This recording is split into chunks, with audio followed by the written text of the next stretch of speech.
So, totoo nga na bumalik na si Ava. Ano ibig sabihin nun? Di, nagdrama-drama lang siya. Paano na yan, Kuya Steve? Paano mo na maliligawan si Ate Jamie kung nandyan na naman si Ate Eva? Ligaw agad. Ito talaga sa bunso pa talaga nang galing yung ligaw. Bata ka pa. Paalam muna tayo kay mama kay papa. Mamaya kung ano pang tanongin sa akin.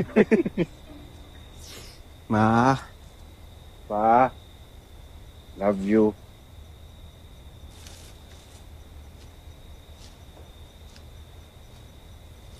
Bakit nandito ka na naman, ha?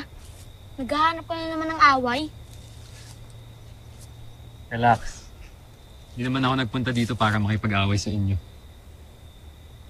Bakit ka nandito? Gusto ko sanang mag-sorry. Gusto ko sanang mag-sorry sa inyo. Pati sa mga masasabang nasabi ko sa mama nyo.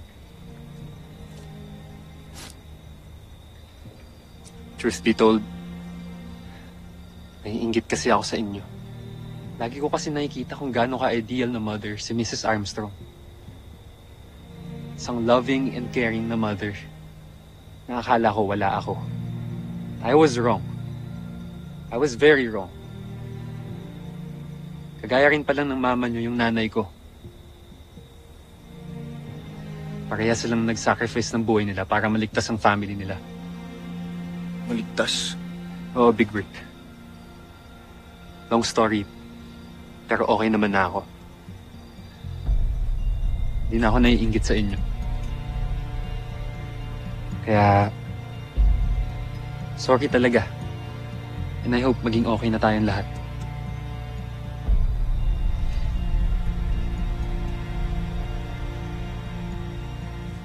Ano mga kuya?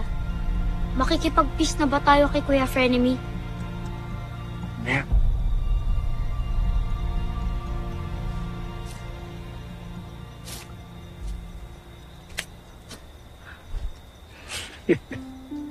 Pero ba't may pa-flowers pa?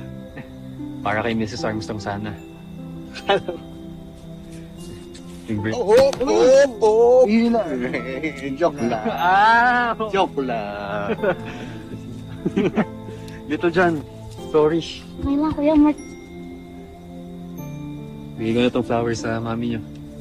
Bakit?